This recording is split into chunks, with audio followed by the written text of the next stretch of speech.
what is up, all you lonely watchers out there. Believe it or not, Yokai Watch was once a cultural juggernaut. This was evident in many ways, such as Yokai Watch 2 initially outselling Pokemon X and Y in Japan, the creation of a Yokai Watch specialty store, and the general presence the series had in everyday life. But one of the biggest tellers of a series' success in Japan is its presence in arcades.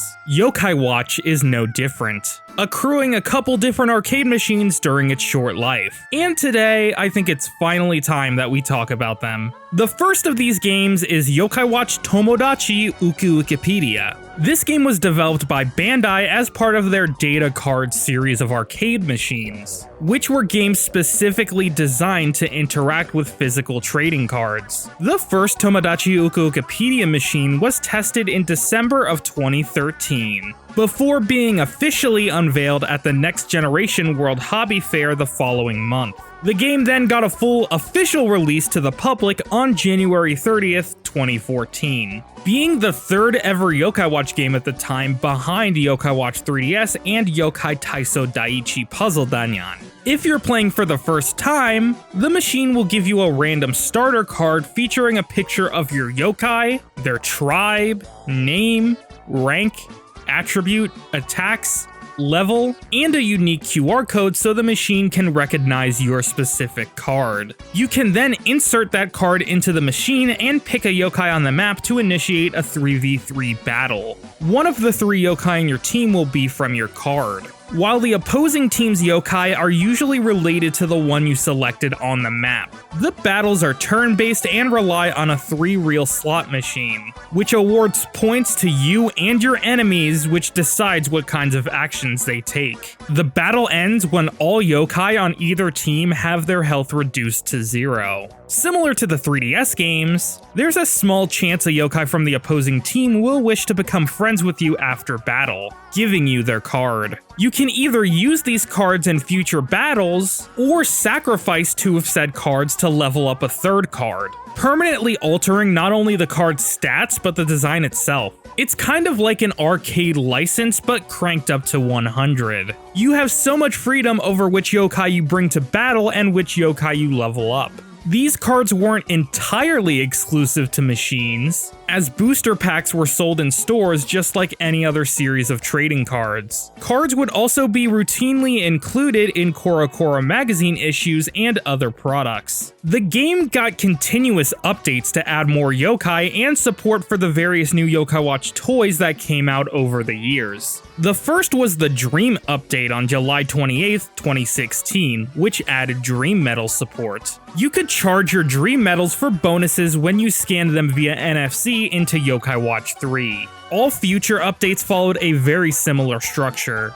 July 26th, 2018 saw the Shadowside update, May 30th, 2019 was the Kiwami update, which added one chant side support, and finally the Gakuen Y update on January 30th, 2020. This, however, was the final update as the game was officially discontinued on October 8th, 2020. Luckily, those cards wouldn't go to waste, as they were also compatible with Yokai Watch Buster's Iron Oni Force. This was a tabletop arcade counterpart to Yokai Watch Blaster's Red Cat Corps and White Dog Squad, which launched on Christmas Day 2015. Despite not being a Christian country, Japan fully embraces the commercialized version of Christmas. So Level 5 and Bandai very clearly had high hopes for this release. The gameplay was basically a simplified version of Yokai Watch 2's Psychic Blasters that mainly revolved around taking down bosses. You select your yokai by either scanning an Uka Wikipedia card or inserting a medal into the machine,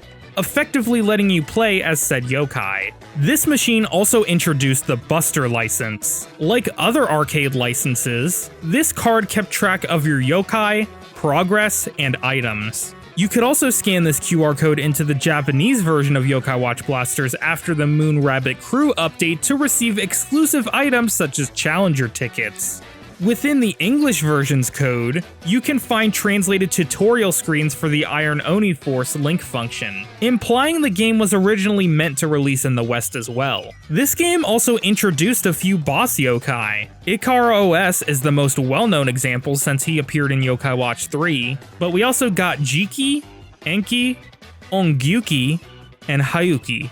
Inevitably, this game didn't last forever either. On March 1st, 2018, it was announced that Iron Oni Force would no longer receive content updates, with big bosses from that point forward offering larger quantities of Oni orbs when defeated. Support for the game's 3DS link was shut down in September of the same year, along with the discontinuation of the cabinets in general. Those are the two cabinets people are most familiar with. But there is one more game, or should I say, games, I didn't mention. Yokai Watch, together with Jibanyan and together with Koma-san, launched in March of 2015 and aimed at a much younger target demographic than the previous two machines. These cabinets had a large screen with the head of Jibanyan or Koma-san surrounding it, allowing them to change their facial expressions. The game was an I Spy or Where's Waldo like, where you were tasked with finding a specific yokai on screen,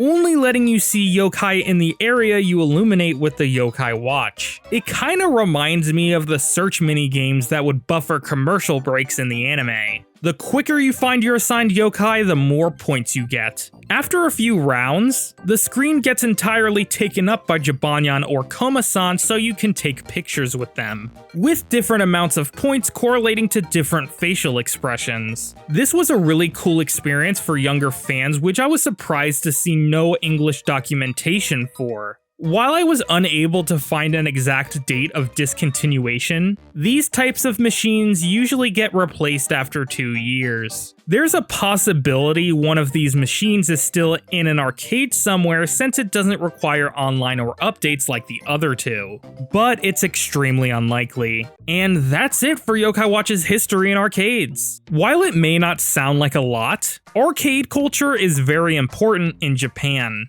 and having 3 arcade machines come out around the same time really speaks to the cultural power the series had at the time. Have you had the opportunity to play any of these games yourself? If not, which one do you most wish you could play in the modern day and why? Make sure to let me know in the comments, and I will see you all in the next one.